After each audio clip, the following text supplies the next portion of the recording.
We're live? What's up, everyone? Welcome into Studio B. Welcome into the DNBA show, the DNVR Nuggets podcast. I'm Harrison Wind alongside Brendan Vogt. We are presented by DraftKings Sportsbook.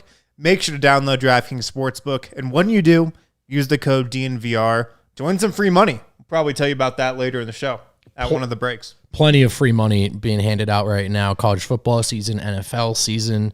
So make sure you've downloaded that DraftKings Sportsbook app now. Yeah. We're in Studio B today. I'm sure the viewing audience is just really thrown off by that. How many shows have we done in Studio B? How many DNBA shows have we done? I think like 4 total. Yeah. It feels that way.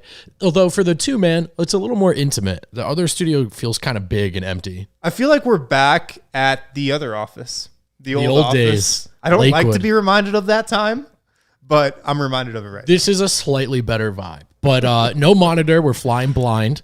Kale's isolated from us in his castle of producing. He is up in like a tower, just looking down on us. Ready to just shout down commands at us at all times from that booth. We got a fun show coming up. We got a lot of news. A lot of news happened over the weekend and yesterday. Kind of while we were on yesterday's show talking about Aaron Gordon, our guy Mike Singer dropped a report that there's mutual interest between the Nuggets and Aaron Gordon on working on that contract we talked about yesterday. So we'll talk about that. That'll kind of be the meat of today's show.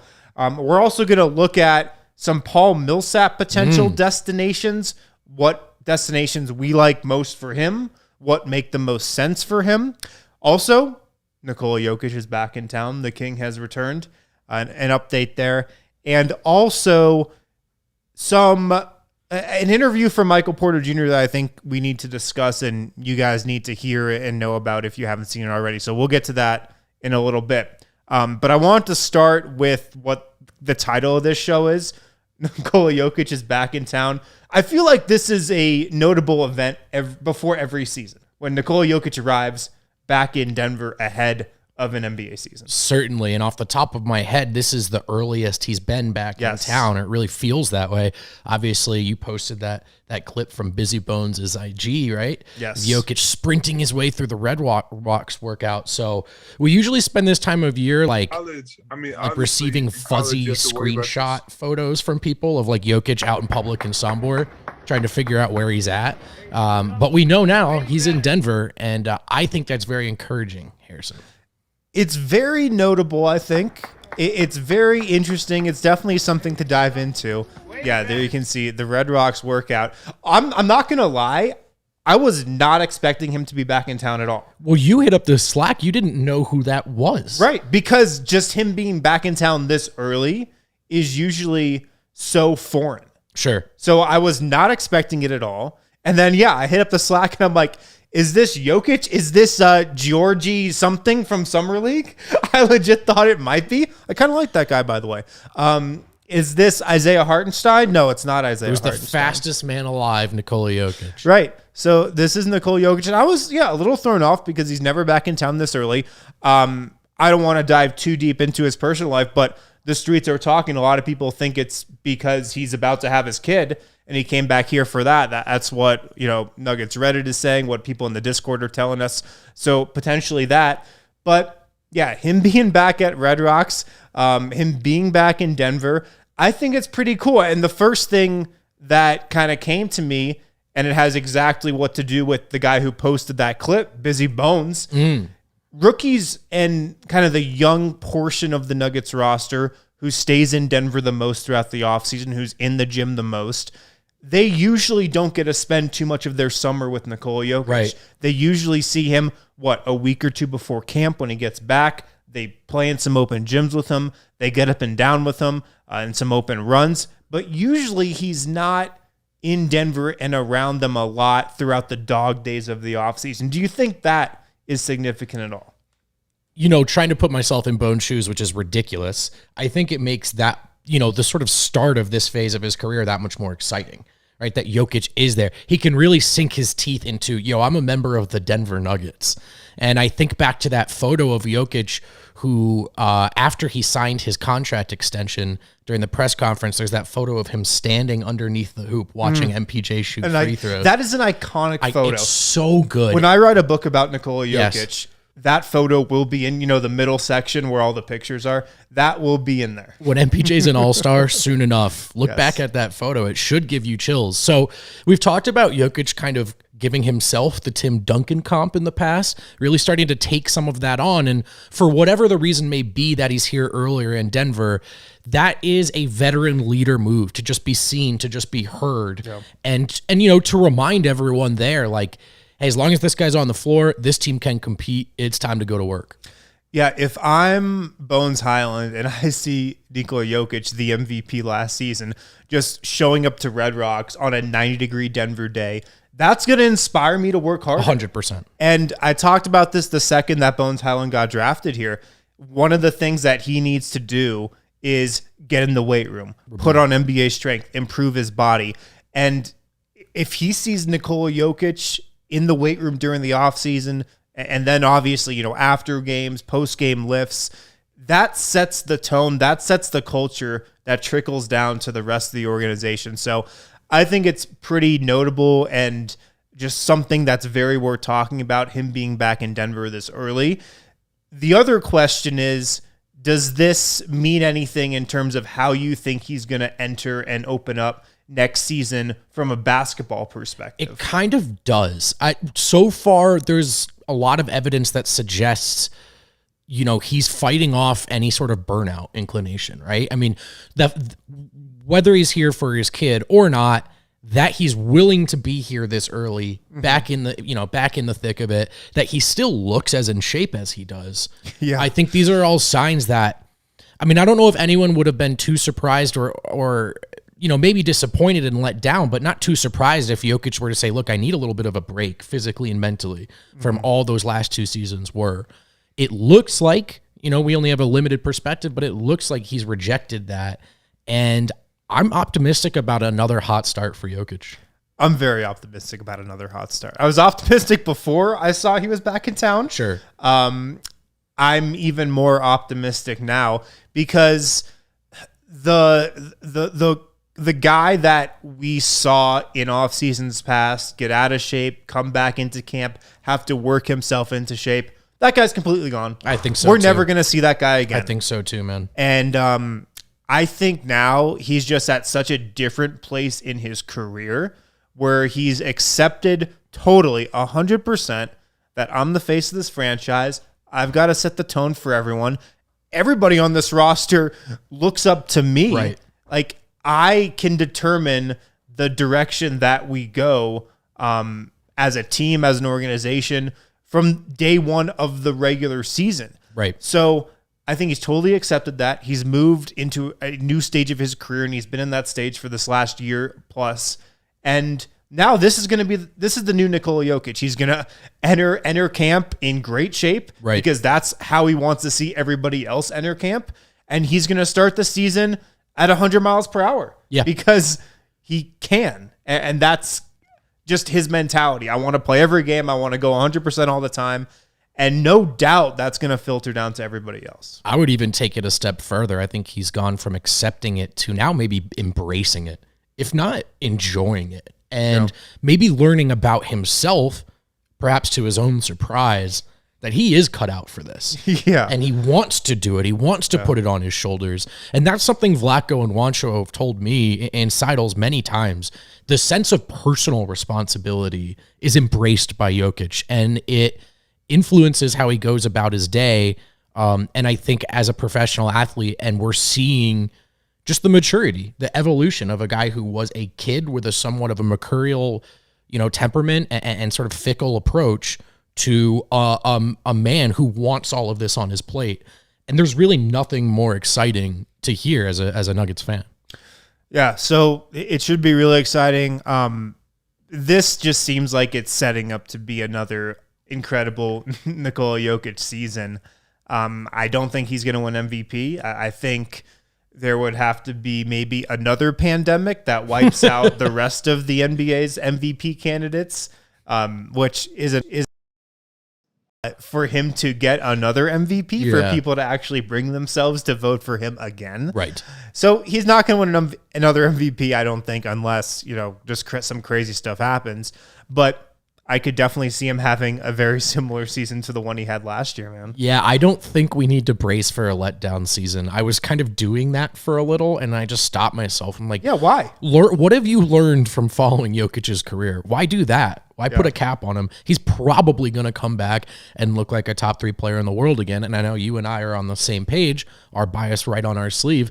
We think he's number 1. Yeah. I'm a little. This got me a little more excited for the season to start. I think we're about 4 weeks out from training camps, preseason games starting up, maybe a little less, but this got my juices flowing a little bit, I'll say. He legitimately looked kind of fast. Yeah. And I think there's a relativity thing, and Jokic has pulled on this thread in post-game interviews because he plays at his own pace. When he does speed up, it's relatively fast all the same for his defenders. And look, full sprint speed is nothing too impressive, but even Jokic, even a guy like Jokic, who's this finesse monster, these guys are all so much more coordinated and athletic than we get from a bird's eye broadcast camera angle. All right, let's move on. Topic number 2 here. Paul Millsap is still a free agent, and there's a lot of reports, a lot of rumblings coming out from every reporter all across the country about what team he might join next. It seems like the way he's getting talked about, and this might be true, Paul Millsap is one of the premier free agents that's still out there at this point in the game. Absolutely. And I mean, why wouldn't he be, right? We are in the round out your bench with affordable veteran stage of free agency. Yep. And if we're going to name the teams here in a second, but if you're either a contender or a team looking to sort of turn a corner, he's a good, cheap option. And obviously Nuggets fans can speak to that quite well. Although not as cheap in Denver, but what he can do for you, even as a declining player, I think there's still plenty of value there. So these are the teams that are rumored to be interested in Paul Millsap, and there's a bunch. I'm going to run through them, and then give me 1 or 2, and we can start from there that pique your interest for a potential Millsap landing spot. The Nets, the Warriors, the Bulls, the Pelicans, the Timberwolves, the Hawks, and the 76ers. So you've got a mix of straight contenders there. I think Clippers too. The Clippers too. I left out the Clippers. The Clippers too. You got straight contenders. You've got kind of teams at the next level down, like the Sixers and Clippers.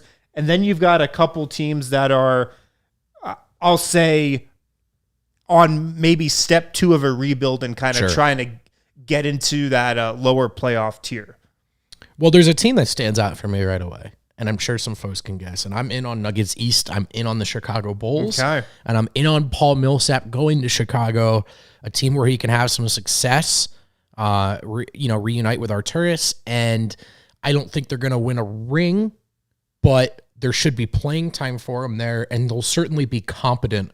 Whereas a couple of the teams on this list, the Pelicans, the Wolves, I mean, what a waste at this stage in Millsap's career. I would like to see him go get a ring, although I'll stop short of wanting to see him in Brooklyn.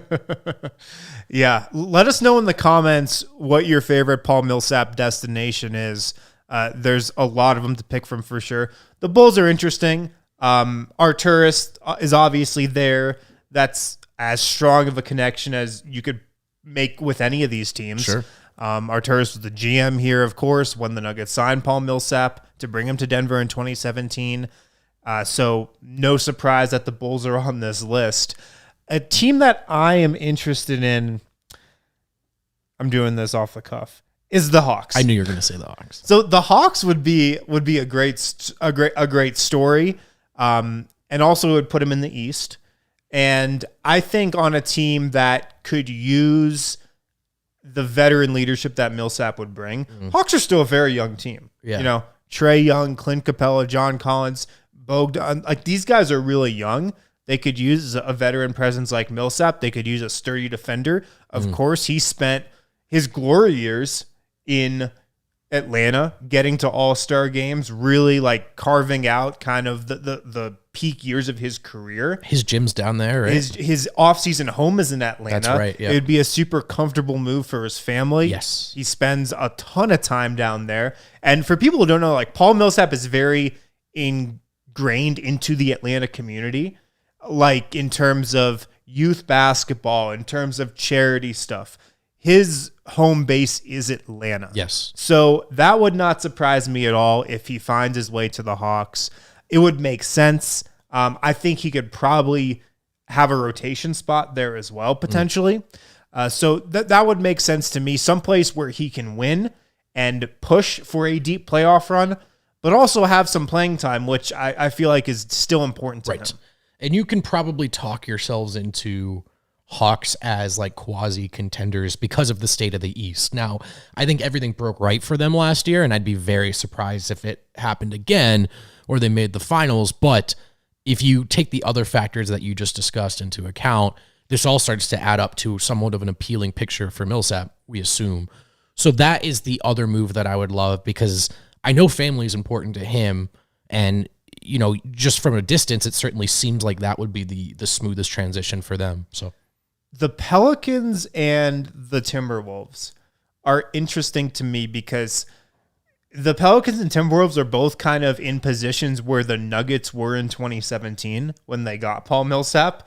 Two teams that need to learn how to win, that need to learn how to play defense, that just need a stable veteran two-way presence.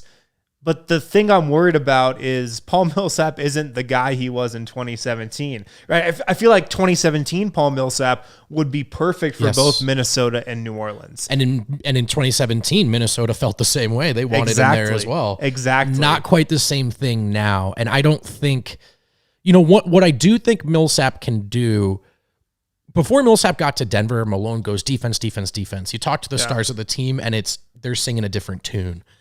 After Millsap got there, you start to hear the defense stuff echo throughout the locker room. It's not just Malone preaching it up there, but it's Millsap. And then slowly you hear Jamal and Jokic really started to get on board with that. I attribute a lot of that to his presence and how his influence can permeate a locker room. So for a team like the Hawks, you know, is Millsap that defender that he was 4 years ago? No.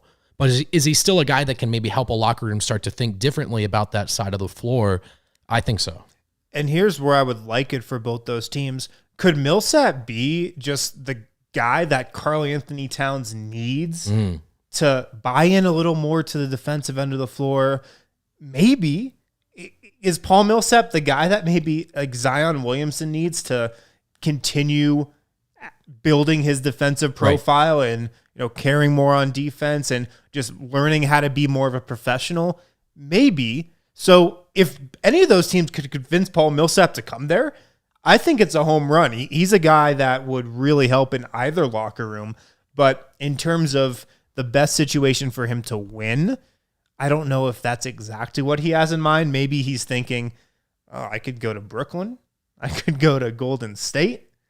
I mean, if any role player can go to Brooklyn, that's got to be at the top of any player's list, right? I know. And I wonder if Golden State has now come back into that tier too of like, okay, they've got a chance. And you know, it's an organization that's been doing it the right way now for several years. Yes, Brooklyn though is the one.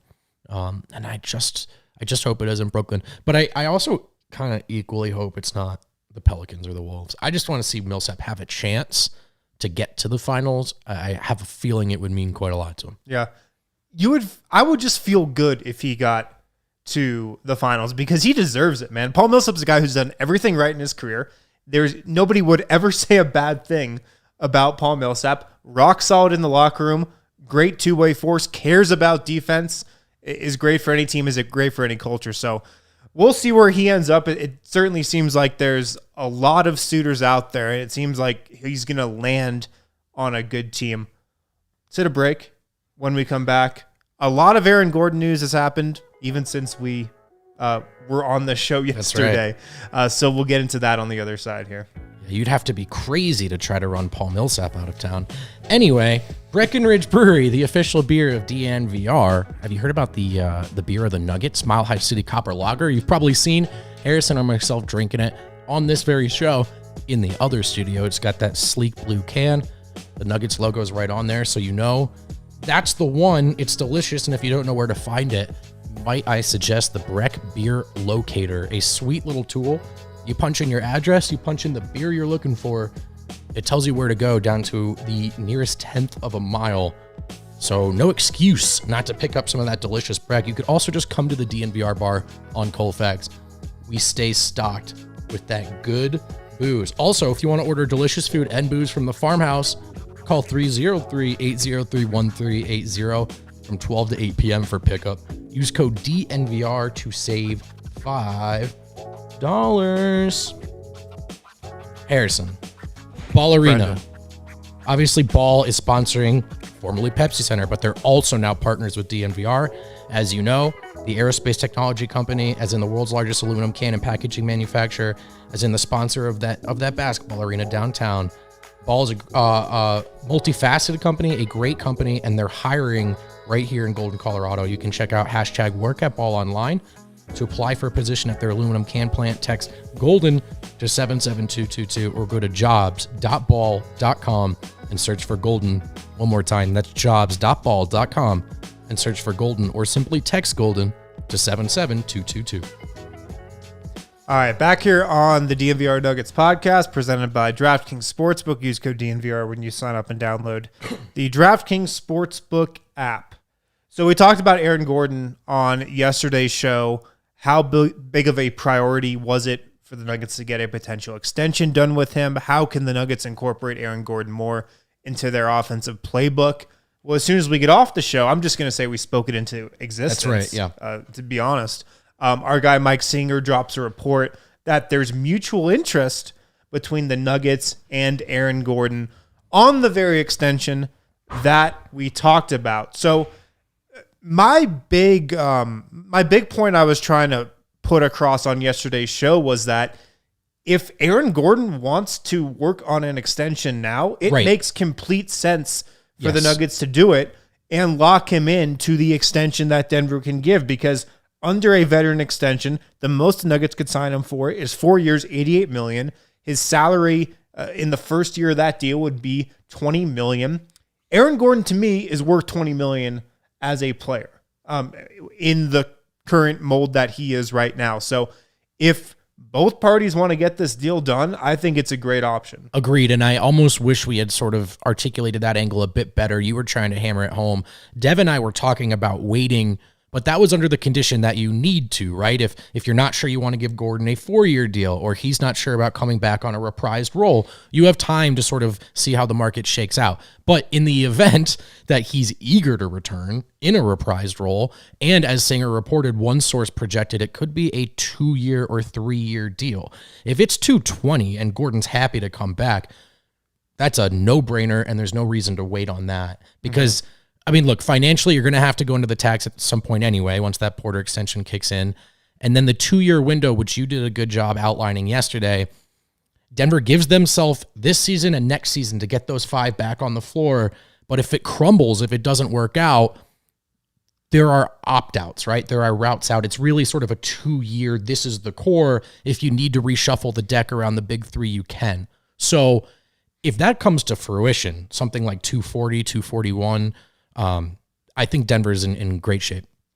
Yeah, that'd be awesome. And I think even if it's a 4-year deal for the $88 million, Aaron Gordon is 25, Sure. 26. How old is Aaron Gordon? 26. I'm going to look it up right now. He's 26, right?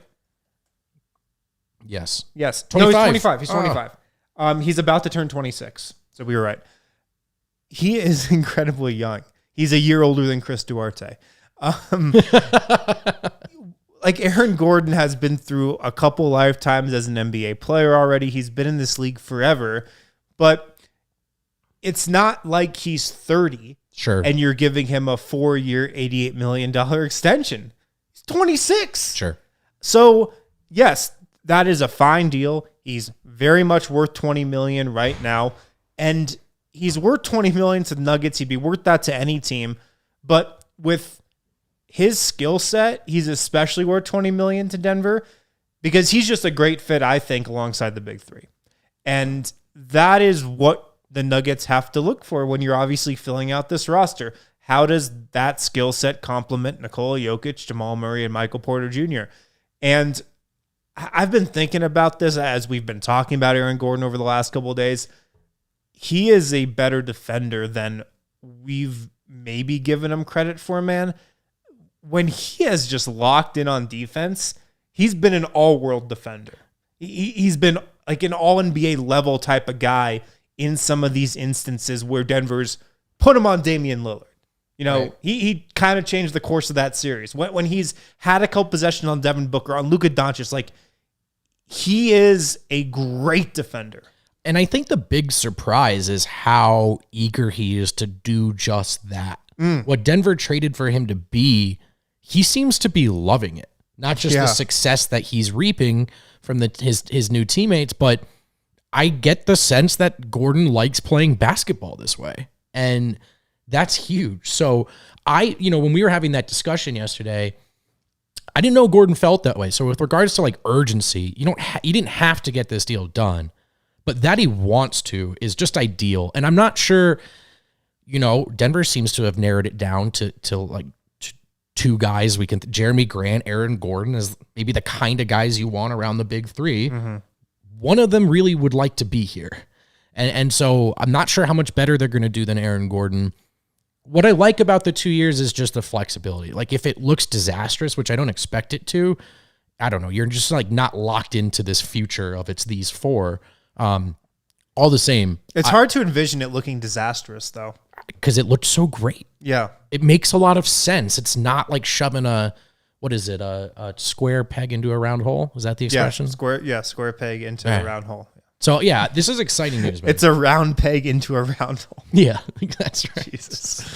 It's tough to see it not looking great because there's, with the talent in Denver, with the talent around him, with the role he's playing, you've got such a high floor that it's just hard not to see that fit looking really good this coming year, the year after that, and maybe even the year after that. It's not like the Nuggets are going to be a bad team.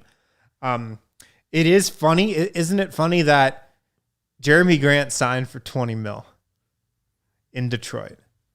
Aaron Gordon could sign for around $20 million a year in Denver. I was very on record thinking that Jeremy Grant was not worth $20 million. Now I'm saying Aaron Gordon is worth $20 million to keep him. I think people could look at that and say, like, why? Aren't those guys kind of similar? Both strong defenders.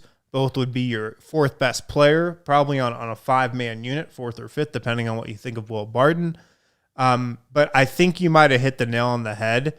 Like, Aaron Gordon wants to play that role. Yes. Jeremy Grant does not. Aaron Gordon, his biggest priority is winning and doing everything he can to win. Jeremy Grant's was not. So that's probably the difference there. And who's a better defender, Jeremy Grant or Aaron Gordon? I actually think it's Aaron Gordon. Yeah, that's actually not a really huge leap for me. Offensively, though, like Jeremy Grant's a much better shooter. He's definitely a more versatile and capable, like, individual offensive player. There's no doubt. Yeah. He's definitely a better top option. There's enough evidence in Aaron Gordon's career that bears that out. But I mean, it's about what he wants to be in Denver.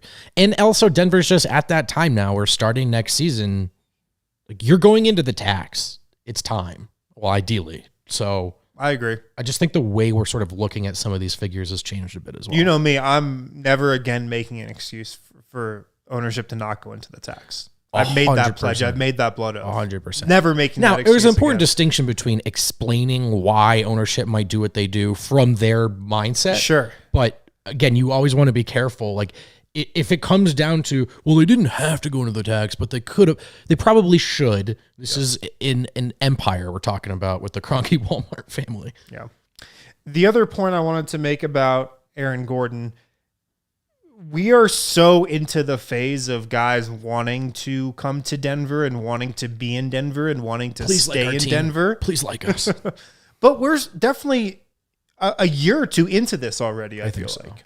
And I think Paul Millsap got the ball rolling in 2017 when he signed here and wanted to spend the next stage of his career here and win here. And when he famously said at his press conference, why not Denver, when he was asked why he wanted to come to Denver. And then since then, you've kind of seen a similar thing. Look, Will Barton has taken less money to stay in Denver on previous contracts. I don't know about this last contract. Sure. I'll have to ask about that. But on his previous contract, he took less money to stay in Denver. Jeff Green just called it a no-brainer to sign with the Nuggets. And you know Jeff Green could have probably had a spot on the Brooklyn Nets if he wanted to stay there for less money. Probably could have had a spot on other contending teams. But he said it was a no-brainer to come to Denver. JaMychal Green, seemed like he wanted to come back to Denver all along. That was not a hard choice for him. He had other suitors, other contenders he could have gone to. So it's not the top tier guys. It's not like the Kevin Durant's of the world saying they want to come to Denver. I don't think it might never be that. But it's the next level of guys that have been saying this for a couple years now. And I think it's going to remain that. And Aaron Gordon kind of lumps into this argument too. Yeah, I'm glad you brought up Jeff Green. That's actually kind of the first one I think of, right? Where I think for the next however many Jokic years, Denver's just going to be one of those teams where, they have a back-end rotation spot for me, right? I'm a journeyman, a veteran, and I want to win. Like, this team is going to, you look at this team as a second-round team, right? Bare minimum, even without Jamal, they've just proven that they're a second-round conference finals type of team. And so, yeah, I think that has changed a lot. The Millsap one is the big one. Jeremy Grant's the obvious exception. But I don't know, man. I look at that as kind of a unique situation. Totally. And a lot of it, too, that role, Detroit was just offering him a role Denver never wanted to. Yeah. So, but Gordon being eager to be here, Gordon being almost blown away by the competence of the organization, Jeff Green calling it a no-brainer. I think it is adding up to you're never going to be in the conversations for the Kawhis and the LeBrons, or at least not in the foreseeable future. But you don't have to just roll over and take nothing during free agency periods. Yeah, and I think the two biggest factors, one you hit on, is that the Nuggets are a winner. They've been in the playoffs, just a stabilizer these last couple seasons. They're a team that's always projected to make the playoffs and will always be projected to make the playoffs as long as Nikola Jokic is wearing a Nuggets uniform. They've got a great culture. Guys know that, and that's a reason why they want to play here. And the other reason, and Jeff Green actually talked about this as well, because when you play against the Nuggets, it's obvious that they play unselfish, they play for each other, they play a very, fun brand of basketball to play. Jeff Green said this verbatim in his presser he did a couple days ago. When I played against the Nuggets, I noticed that this would be a really fun style of basketball to play in. Right. So that's another reason. When you're a basketball player, you want to play in a brand of offense that the Nuggets play. And another much smaller factor, Michael Malone is a head coach who is known and liked by a lot of people throughout the league. So even if he's not necessarily player X's favorite guy, it's not like, hey, can you come in here and let David Blatt tell you what to do? I think guys, there's a professional respect that Malone commands. Yeah. Let's hit another break. And I'm very excited for this next segment on the other side here because Michael Porter Jr. did an interview that I don't think a lot of people saw. We're going to play a very important quote from that interview for you if you haven't seen it. And I think it's going to kind of show a side of MPJ that maybe we don't talk about enough. We'll get to that on the other side here. Talking to you about Manscaped, the best in men's grooming, something that's very important, something that's easy to forget, and something that is so much easier to do when you have the right tools for the job. Might I humbly suggest the Performance Package 4.0 from Manscaped. It includes their Lawnmower 4.0 trimmer, that Weed Whacker ear and nose hair trimmer, crop preserver ball deodorant, crop reviver toner. Again, all things I grew up without, all things I never thought I needed, but once you get it, you can't go back. You got to check out that Lawnmower 4.0, the latest in men's grooming technology. Their advanced skin-safe technology makes it hard to cut yourself. 7,000 RPM motor. It's waterproof. It's got a sweet light. Don't say no to this thing, and you can get a sweet deal on it too. Go to manscaped.com, use code DNVR. That's us, DNVR. You get 20% off plus free shipping. Again, 20% off plus free shipping with the code DNVR at manscaped.com. Don't neglect your balls. You know who else sponsors this show usually? And by usually, I mean every day. DraftKings Sportsbook, America's top-rated sportsbook app. And as you know, the NFL season has started. And as you know, DraftKings is just begging you to take their money. Here's a deal for both new and existing customers. Everyone can get in on this. If you place one bet, any bet right now in a Week 1 NFL game, DraftKings is going to pay you out in $200 in free bets instantly. So if you haven't yet, head to the DraftKings Sportsbook app now. Place a bet of $1 or more on any Week 1 game to receive $200 in free bets. Again, this is current customers as well, so this is a no-brainer for all. And by the way, for opening night, all customers can double their money as long as Tampa Bay doesn't lose by 74 points. Oh, yeah. There's a couple just like free money offers going on DraftKings. This is one of them. It's a plus 73 point spread for Tampa Bay, like you just said. So yeah, get on that. It's like a free, however much money you can bet on the prop. I think it's $25 or $50. It's just literally free money. You can walk away with like $300 from this weekend of football, and that should fund your entire like Nuggets season. Yeah. If you're listening to us, you'll just be winning. So download the DraftKings Sportsbook app now. Remember, you receive $200 in free bets when you place a $1 bet on any football game. That's promo code DNVR, by the way. You can get free $200 in free bets instantly. You can also do it if you've already downloaded the app. Must be 21 or older. Colorado only. New customers only. Minimum $5 deposit and $1 wager required. Only one per customer. Restrictions apply. See DraftKings.com/sportsbook for details. Do you have a gambling problem? Call 1-800-522-4700. We've talked about sports gambling. We've talked about beer. We're one short of the Colorado trifecta. Oh, that's right. Marijuana. Solace Meds, baby. 4 convenient locations. 1 in Fort Collins, 1 in Wheat Ridge, 1 off Broadway, and 1 just blocks away from us here at the DNVR bar on East Colfax. Here's what you could look forward to for the month of September. Can America gummies, 25% off. Strains tinctures, 20% off. Rockin' cartridges, 25% off. Glacier concentrates, 20% off. Labor Day sale coming up. Buy 3, get the 4th for 10 cents. Patriots Day sale. 9/11 coming up. Buy 3, get the 4th for 10 cents. By the way, if you head into any of those 4 locations, you get a free Solace bar or King Cone. All you got to do is mention code DNVR20. But wait, there's more. Code DNVR20. They'll give you a free Solace bar or King Cone. You'll also get 20% off your order. And again, you can stack these up with these monthly deals. Check out Solace Meds. Tell them we sent you. And enjoy that sweet marijuana. Love it. I'm going to throw out a DraftKings pick of the week here. That's what I was doing when I was scrolling DraftKings while you're doing those reads. You can bet on Ben Simmons' next team. Ooh, what's the favorite? Philly. Or this... at like opening night? This is who Ben Simmons, the next team he would play a regular season game for. Philly's the favorite, plus 150. Okay, well, yeah. The Warriors plus 250 are next. The Blazers plus Portland, 275. Yeah. And then you can just get into some long shots. The Wizards plus 2,000. The Thunder plus 2,500. The Spurs plus 2,500. What are the Timberwolves odds? Dude, this is my DraftKings pick of the week. The Timberwolves plus 3,000. Why not?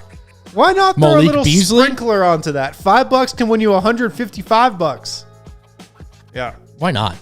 Just saying, Malik Beasley's a free man. Gerson Rosas can get Daryl Morey to take D'Angelo Russell for Ben Simmons. I'm ready to just give him Executive of the Year. Build him a statue. That's my DraftKings pick of the week. Throw a little sprinkler, not too much, just little unit. Yeah, maybe. $5. That's like one less McDonald's trip, trip, depending on what your unit is. Yeah. Throw it on the Timberwolves for the DraftKings pick of the week. All right, back here on the DNVR Nuggets podcast presented by DraftKings Sportsbook. Use code DNVR when you sign up and download the DraftKings Sportsbook app So like I was teasing before that last break, there was an interview that MPJ did that hasn't gotten a lot of traction, but he had a very interesting quote in that interview that I want to talk about and discuss. So, Kale, if you could roll that interview clip, it's about a minute long. I mean, obviously, in college, you have to worry about your schoolwork. So that was emphasis in college. But then when you go to the NBA, it's all basketball. So I always thought that, you know, once you went to the NBA, everybody was working super hard. It'd be hard to outwork people once you got to the NBA. But I was wrong, because there's a lot of guys who never become as good as they could become, because once they get to the NBA, they kind of take their foot off the gas a little bit. And so for me, I see that, and then I continue to work even harder, try to get myself better and better and better. So there's definitely a lot of differences between college and the NBA. Obviously, the NBA, the guys are much more talented, bigger, stronger, faster. But one thing you can always do, no matter what level you're playing at, is outwork people. Spend more time in the gym than the person next to you. It's gonna show over time. All right, so that's a interview that MPJ did. I think it was over the weekend. I didn't see a lot of chatter about.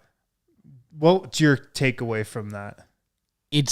Well, again, I always use these words when he speaks publicly, but it's really, really encouraging and falls right in line with anything we've been told publicly or privately about Porter. And this guy is so uber talented and was tabbed as so uber talented at such a young age.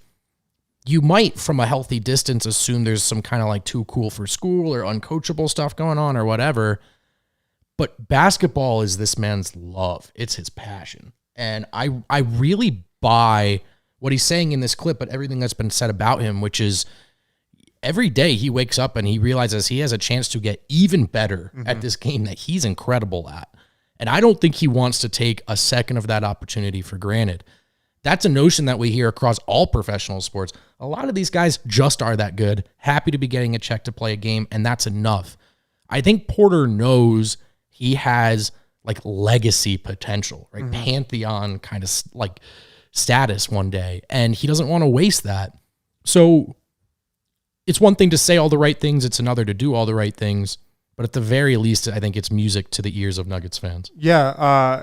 Haley, that interview, it was on YouTube. It was with potentially one of his former coaches. There were a couple of coaches on a Zoom call with him, and then there were kind of younger players asking him questions, and that was his answer in response to a question about just what has it been like adjusting from college to the NBA. And like you said, I think it's 100% real and genuine because I agree with him that there are players that get to the NBA and see, oh, I'm making $1 million. I'm making multiple $1 million a year. I'm comfortable. You know, I made it. I'm here. Yeah. I did it. And you know, if guys want to take their foot on the gas, honestly, I understand it. Of course. And more power to you. You totally can do that. And a lot of guys certainly do. But I also think he's 100% real and genuine in the fact that he sees that and goes, I don't want that. I'm not satisfied with that. I want to be a generational all-time talent. Yes. He has said that in interviews that we've done with him from the second he joined the Nuggets. He doesn't just want to make it as an NBA player. He wants to be a generational guy. And look, from talking with Nuggets players, I know Will Barton has a tremendous amount of respect for Michael Porter Jr. because of how hard he works. Yes. I know this for a fact. Will looks at Porter and goes, here's a guy who 6'11", with the prettiest jump shot in the league, who, if he just didn't work to get better from this point forward, he can, be a guy who has a 10-year career, makes a shit ton of money, and is very, very successful just because of his God-given talent and where he's gotten so far. But no, he wants more than that. He does spend all this time in the gym. He does work and work and work harder than most guys on this roster. So I know there are guys on this Nuggets team like Will, and a lot of other teammates who have a tremendous amount of respect for him, because what we see on, Instagram and Twitter of his summer workouts and all the shots he gets up, it's 100% real. Every time we talk to him after any sort of break, like, what were you up to? And he's virtually every time he's like, I was back in Missouri and I was playing basketball. He's with his family and just playing hoops. That's how he spends his downtime. Now, I know there's other stuff going on in his life, but yeah, he's committed to it. And it's funny. I don't know. You ever talk to a fan or someone else at DNVR or anything, and someone expresses frustration, like, man, it just seems like we care more than the guys do. Sometimes that actually is the case. It really is. I joked in the Slack when the 2K ratings came out, and I was like, some guys get more upset about their 2K rating than a playoff loss. That's for some guys, it's absolutely true. That's a fact. But I feel really comfortable saying that's not the case with Porter. Yep. And so there's like a well-intentioned drive that's pushing him. And it's exactly what you want to hear. And it's where I draw my sort of comfort with some of these kind of outlandish takes about MPJ and his potential, and that I think he's going to get there. The source for a lot of that is, and my confidence in those takes is that I know it matters that much to him, and that he's in the gym. Yeah. It's so funny. We have, not us, a lot of people have this just perception of Michael Porter Jr. Because of the quotes he's had in the past.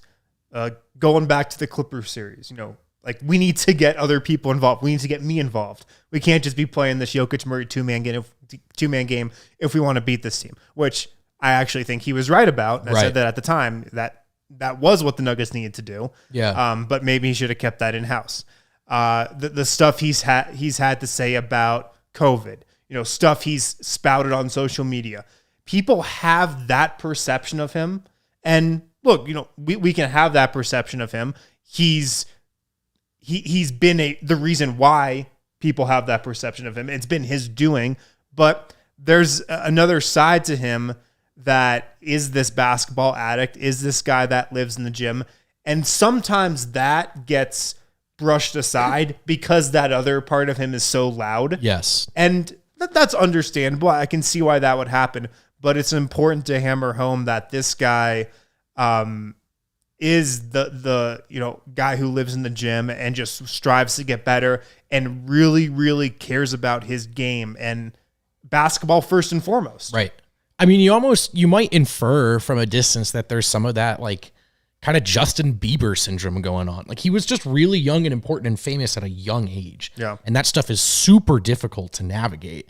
And you can tell it's a part of his personality. He knows that he's a public-facing figure, has been for a long time. But the foundation is there. It's like if Justin Bieber was actually good and really cared. It's great. We can put that on social, Kill. Cut that. That's our promo clip for this episode, for real. I just thought that was a really insightful clip that kind of took you behind the curtain and showed what we've been trying to say about Michael Porter Jr., the basketball player, for this last couple of years, that he really strives, he really puts in the work, he's really dedicated to his craft. And that has, I think, given him a lot of respect within the Nuggets locker room. And real quick, we can kind of close by just giving some thoughts, I think, about what we're expecting from him next season, because we've seen kind of what he's been up to this summer. He's been in the gym with Steph Curry. He was just out in San Francisco working out with Steph Curry and Steph Curry's personal trainer last week. Like all week. Yeah, right? Him and his brother Coben were out there with Steph Curry and Jordan Poole working out in San Francisco. He was just up in Seattle working out with Isaiah Thomas and some guys up there a couple days ago.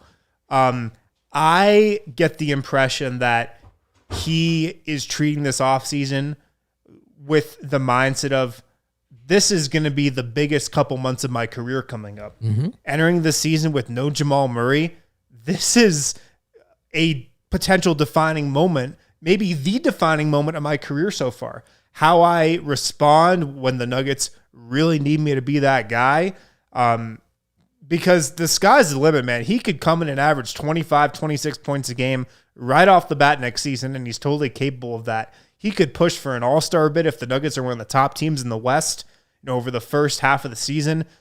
Everything is available to him this year, and I just get the sense that he's really taking it seriously. Yeah. I think he's really excited about it, and he should be. And gosh, am I. I just try to take yourself back to these same episodes this time of year when it was, do you think we'll see Michael Porter Jr. this time around? Do you think we'll get to see him play with Jamal and Jokic at all? And we're here now. We're already at, can he be one of the dudes? And it's his turn to. That's really exciting stuff. And, I mean, Porter is must-see TV, whether it's going well or poorly. Does he have a legit chance at an All-Star game absolutely. next season? Absolutely. I wouldn't necessarily bet on it. Yeah. But I mean, what? If he comes out and he's averaging 24, 25 a game, I know that's a huge leap, but also... Is it, though? I know. He averaged 14 shots a game last season. I know. That's it. He should be shooting the ball at least 20 times a game. I don't know how confident I am that he's going to look like a different player come postseason, but I am ever confident that he is going to just break wills in the regular season. Yeah. That's something that Gail is just going crazy up there. That's something that doesn't get enough play nowadays. Everybody is all like, who's a 16-game player? The playoffs are the only thing that matter. The regular season is irrelevant. And yes, the playoffs matter so much more than the regular season. They really, really do. But you still need guys to get you through the regular season. You still need to just rack and put away regular season wins and bank those things night in, night out to get to the playoffs. And yes, the playoffs is where careers are defined, where you really make your mark as an NBA player in history. But you need to get through the regular season first. And we know Michael Porter Jr. is a stone cold killer in the regular season. Yeah. And he is going to be this coming year. So can I sit here and say he's going to be an average defender even in the playoffs next year? No, which is scary. I think he'll be improved. Will he not get taken advantage of and exposed? I can't sit here and say that, but he will be better, I think. In the regular season, we're not going to talk about that. No. Barely. No. If at all. We're not going to talk about his defense. We'll probably talk about his rebounding a lot and how he's blocking a lot of shots at the rim. But his defense, I don't think, is going to be, even close to the focal point as it was in the playoffs, because it's just not. He's a killer in the regular season. Kawhi Leonard is out. There's been some movement from east to west with a couple of guys. Russell Westbrook is back in LA, and we could spend a whole podcast talking about, potential All-Star game berths and whatnot. But if the Nuggets are a top 1 or 2 seed in the West, which is very possible with how the schedule is shaping up, when All-Star votes are getting handed out, yeah, he's got a chance, man. He's got a chance. He does. And he's one of those guys that people, I guess, just, you can call it marketability. People talk about him. People look at him. His name is out there. And so he's going to come up in that dialogue for sure. It's funny you framed it that way with the 82 versus 16 game player guy thing. With Denver at the moment, fully healthy, I really think we could only say for sure, positive, that there are 2 playoff guys on the team. Others that might be. But we talk about what kind of seed are they going to finish with without Jamal. Look at it from the other perspective, though. It's 10, 11, 82-game players on that roster that you feel really comfortable with, And so the ceiling without Jamal, with regards to where they belong in all those power rankings and stuff, I get that it's difficult to sort of sift through. But just looking at their ability to win on any given night in the regular season, Monte, Barton, Porter, Gordon, Jokic, they have plenty of firepower. Yeah, I actually think there might be more 16-game players than we give them credit for. Yeah. Jeff Green? That's what I'm saying, man. Will Barton? Well, yeah. I mean, Jeff Green we know. Barton, I feel like we don't No. Yeah, because he's never been because healthy he's never for a done playoff it. series. That's not to say there are guys that can't perform in the playoffs or won't. Just, full confident, mortal lock Jokic and Murray are in there. But I only frame it that way to just bring up that I think from the regular season perspective, I have so much confidence in this roster. Yeah. Yeah, it should be exciting, man. It should be exciting. The first couple months of next regular season are going to be so interesting because it's all about Michael Porter Jr., in my opinion. And how he kind of rises to the moment should be really exciting to watch. Really exciting to watch. Should be a lot of fun, man. Yeah. That's all the time we got for today. Thanks for tuning in, guys. We got awesome viewership on this show. Make sure to smash that like button. If you're in the chat, if you're watching the show right now, throw us a like. We'll be back with another episode tomorrow. Wednesday edition of the show. Live at 12 o'clock. Talk to you guys then. Make sure to tune in. See you guys tomorrow.